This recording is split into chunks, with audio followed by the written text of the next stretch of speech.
중국의 철강 기업이 국내 진출을 추진 중인데 포항 지역 경제계와 노동계는 국내 철강업계를 고사시킬 수 있다며 반발하고 있습니다. 포스코와 현대제철이 대기 오염물질 배출 문제로 조업 정지 처분을 받자 행정집행 취소 소송 등 법적 대응을 예고하고 있습니다. 반면 환경단체는 철강업체들의 공식 사과와 함께 인근 주민들에 대한 건강조사가 시급하다며 비판의 수위를 높이고 있습니다. 여러분 안녕하십니까?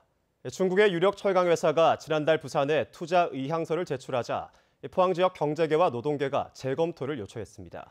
중국이 우리나라에서 철강 제품을 생산해 수출할 경우 국내 철강업계는 고사할 것이라는 우려 때문입니다. 김기영 기자가 보도합니다. 포항시와 포항상이 철강산업단지 관리공단, 한국노총, 민주노총 등 좀처럼 한자리에 서지 않았던 경제 노동계가 공동 기자회견을 열었습니다. 세계 유리 중국의 정산 강철이 국내 업체와 5대5 공동투자 형식으로 지난달 27일 부산시에 투자 의향서를 제출한 것에 대한 반대 입장문을 발표하기 위해서입니다. 미국과 무역 분쟁으로 수출길이 막힌 중국이 국내에 교두보를 마련한 다음 소재를 가공해 한국산으로 둔갑해 수출하면 EU나 미국으로부터 반덤픽이나 세이프가드 등 추가 무역 제재에 빌미를 줄 수 있다는 우려 때문입니다. 철강은 자동차나 조선, 가전의 원재료를 공급하는 기간 산업인 만큼 중국과 무역 마찰을 피할 수 있는 정부 차원의 대책을 호소했습니다. 국내 스테인리스 냉연업계 고사와 가동 중단으로 인한 관련 업체 종사자들의 실직 등 앞으로 국가 경제에 미칠 악영향이 불을 보듯 자명한 만큼 냉연 강판은 이미 국내 수요의 40%를 수입산이 잠식한 상황. 중국 업체가 직접 진출하면 5천여 명의 일자리 상실이 예상됩니다. 게다가 오염물질 배출로 조업 정지 10일의 행정처분이 예고된 터라 철강업계는 초긴장 상태입니다. 회사 업체 수가 한 276개, 공장이 한 350개 정도 됩니다. 포스코가 전부 다 연관이 되어 있다고 봐야 되겠죠. 그럼 포스코가 조업을 한 열흘 정도 중단이 된다면은 전체 저희들 공단으로서는 막중한 피해가 온다고 봐야 됩니다. 한국철강협회와 창원상공회의소, 금속노조가 반대 성명을 발표하고 집회까지 했지만 가뜩이나 중국과 무역 갈등이 깊어지고 있어 부산시의 투자 유치 철회가 쉽지 않을 전망입니다. MBC 뉴스 김기영입니다. 철강업계가 10일간 조업 정지 처분에 반발해 법적 대응을 추진하고 있습니다. 현대제철은 당진제철소 고로조업을 10일간 멈추라는 충남도의 처분에 대응해 지난 7일 중앙행정심판위원회에 집행정지를 신청했고 포스코 포항 광양제철소는 행정심판 대신 집행 취소 소송을 진행할 것으로 전해졌습니다. 한국철강협회는 지자체들의 고로조업 정지 행정처분과 관련해 브리더 개방이 환경오염에 미치는 영향은 미미하다며 지난 6일 처분을 철회해달라고 요청했습니다. 환경운동연합은 서울 광화문 광장에서 기자회견을 열어 포스코와 현대제철이 대기오염물질 무단 배출로 조업정지 처분을 받은 데 대해 공식적으로 사과하고 사회적 책임을 다하라고 주장했습니다. 이들은 국내 최대의 제철 기업이자 국내 대표 기업인 포스코와 현대제철은 대기오염물질 배출에 대한 책임과 주민 피해에 대한 사과도 없이 변명만 늘어놓고 있다고 지적했습니다. 또 대기오염물질의 성분과 배출량조차 제대로 측정한 적이 없다며 인근 주민 건강에 어떤 영향을 미쳤는지 평가와 함께 오염물질 배출 저감을 위해 노력하라고 촉구했습니다. 요즘 우리 학생들 체격은 좋아졌는데 체력이 떨어졌고 운동을 너무 하지 않고 또 할 시간조차 없어서 걱정인 분들 많을 겁니다. 경주의 한 농촌초등학교는 매일 아침 20분에서 30여 분간 건강 달리기를 해 의미 있는 효과를 보고 있습니다. 보도에 김철승 기자입니다. 경주의 한 시골 초등학교입니다. 8시 반을 전후해 등교한 학생들이 가벼운 준비 운동을 한 뒤 운동장을 뜁니다. 학년별로 3바퀴에서 5바퀴를 돌고 2바퀴를 걷습니다. 운동회처럼 50m를 힘차게 달릴 때도 있습니다. 이 학교는 새 교장이 부임한 지난해부터 아침 운동을 시작했고 지도도 교장이 맡고 있습니다. 춥고 더울 때는 피하지만 당장 학생들은 변화를 몸소 느끼고 있습니다. 마라톤 대회 나가서 작년에는 29등 했는데 올해는 열심히 해서 16등 했어요. 저는 말랐는데 뛰고 나서 살이 엄청 많이 찌었어요. 평소 달리기의 효과로 최근 열린 교육장배 단축 마라톤 대회에서 27개교 가운데 전교생 67명 중 18명이 출전해 종합 3위를 했습니다. 지난해 5위보다 2단계 뛴 것입니다. 수업 집중력이 높아졌고 학교 폭력도 없어졌는데 학생들의 샘솟는 에너지가 운동으로 흡수된 결과라는 평가입니다. 이런 운동을 통해 가지고 스트레스가 해소되니까 친구들하고 사이좋게 지내게 되고 또 공부 시간에도 우리 담임선생님들 이야기 들어보면 훨씬 공부하는데 집중력이 높아졌다. 학부모들도 아침 운동을 반기고 있습니다. 우리 아이는 1학년인데요. 굉장히 활동적이에요. 그런데 아침에 학교에 빨리 가고 싶다고 저를 많이 재촉하고 있습니다. 그리고 체력이 많이 향상되었고 아침을 여는 건강 달리기가 한 시골 학교가 교육 지표로 내건 행복 학교의 바탕이 되고 있습니다. MBC 뉴스 김철승입니다. 경주 서라벌대가 경주대와의 통합을 두고 비상대책협의회와 교수협의회 등으로 갈려 내홍을 겪고 있습니다. 서라벌대 교수협의회와 노동조합은 오늘 경주시청에서 기자회견을 갖고 경주대와의 통합은 전체 교원 간담회를 3차례나 갖는 등 구성원들의 의견 수렴 속에 이루어지고 있다고 밝혔습니다. 교수협의회와 노동조합은 특히 두 대학의 통폐합은 구성원들이 동의를 해주어야 추진할 수 있다는 발언을 현 이사장이 수차례에 걸쳐 하였는데도 전 현직 보직자들로 구성된 비상대책협의회가 이를 왜곡하고 있다고 주장했습니다. 이에 앞서 지난 7일 대학 비상대책협의회는 현 이사회가 두 대학의 통합을 일방적으로 추진하고 있다며 기자회견을 했습니다.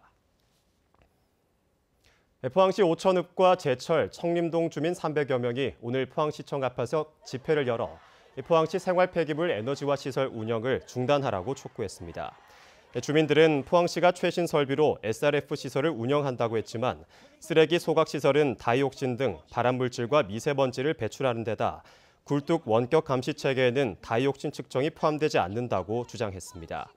또 굴뚝 높이도 포항공항의 고도 제한으로 다른 지역보다 낮게 시공돼 연소가스가 수직이 아닌 수평으로 퍼져 주변 지역에 악영향을 줄 수 있다며 주장했습니다. 올해로 5년째를 맞은 경주 월성 유적 발굴 조사 현장을 담은 사진전이 열립니다. 6명의 작가가 월성에서 얻은 영감을 예술적인 시각으로 재구성한 전시인데요. 한 주간의 문화 소식과 함께 김정진 아나운서가 전합니다. 월성에서 발굴된 깨진 토기에서 달에 차고 기우는 모습을 포착해냅니다. 신라토우를 보며 레고 장난감을 떠올리고 적외선 카메라로 찍은 발굴 조사 현장은 생생하면서도 색다른 현장감을 보여줍니다. 월성 발굴 현장을 예술가의 시선으로 담은 프로젝트 월성전입니다. 현대 사진 작가들이 유적과 유물들을 새로운 시각으로 바라보고 또 그것들을 새롭게 재해석해서 표현한 작품들을 전시하였습니다. 지난해 첫 기획된 전시로 특히 올해는 발굴 현장의 영상기록 연구원 3명도 함께했습니다. 사실적으로 유적과 유물을 찍어온 연구원들이 여러 기법으로 풀어낸 사진들과 매일 그 자리에 있었기에 포착할 수 있는 경주의 아름다운 자연도 담았습니다. 자연은 항상 그 자리에 있고 특별히 뭔가를 하지 않아도 저희가 다가가기만 하면은 주는 그런 위로를 저희는 좀 담으려고 노력을 했습니다. 문화재와 유적을 바라보는 새로운 시선을 제시한 프로젝트 월성전은 이번 달 말 한국 덴마크 수교 60주년을 기념해 해외에서도 첫 선을 보이게 됩니다. 이어서 전시와 공연 소식입니다. 포항문화재단 시민연극단의 희망극장 사이먼 꿈을 위해가 포항시청 대자몰에서 열리고 그림자극 더 섀도우는 포항문화예술회관 대공연장에서 피아노와 발레의 만남 나비요정과 노란우산은 경주예술의 전당 2019 포항서예연합전이 포항문화예술회관에서 열립니다. MBC 뉴스 김정진입니다. 경상북도는 올 연말까지 관광산업 분야 일자리 1,000개를 새로 만들 계획입니다. 도는 경상북도 문화관광공사가 올해 직원 28명을 신규 채용했고 관광인프라 구축 사업을 통해 250여 개의 일자리가 생겨나는 등 올 들어 관광산업 분야 일자리 620여 개를 창출했다고 밝혔습니다. 최근 경북을 찾는 국내외 관광객이 급증하면서 관광 관련 회사가 늘어나고 있어 목표 달성이 무난할 것으로 전망됩니다. 영덕군의회와 울진군의회, 울릉군의회도 오늘 정례회를 열고 보름여 동안 의정 활동에 들어갔습니다. 이번 정례회에서는 2018년도 세입 세출 결산 심사를 비롯해 2019년도 행정사무감사를 진행하고 각종 조례안 처리와 군정 질문 활동도 펼칩니다. 울진군의회 김정희 의원은 5분 발언을 통해 천연기념물로 지정된 성류굴 주변의 숙박 편의시설이 노후된 채 방치되고 있다며 울진군의 재정비 대책을 촉구했습니다. 지역 농산물을 공동으로 선별하고 판매하는 경주시 농산물 산지유통센터가 좋은 반응을 얻고 있습니다. 경주시 농산물 산지유통센터는 올해 지역 480여 농가가 참여해 토마토와 부추, 딸기, 체리 등 6,100여 톤을 출하해 160억 원의 매출을 올렸습니다. 지난해 국도비 등 123억 원을 들여 조성한 경주시 농산물 산지유통센터는 선별장과 저온 저장고 등을 갖췄고 경주시 농협 원예조합 공동사업법인이 오는 2022년까지 5년간 위탁 운영합니다. 경북 동해안은 오늘 선선한 날씨를 보였는데 내일 새벽에는 약한 비가 내리겠습니다. 아침부터는 구름만 많겠고 기온은 오늘과 비슷하거나 다소 낮겠습니다. 안수진 기상캐스터입니다.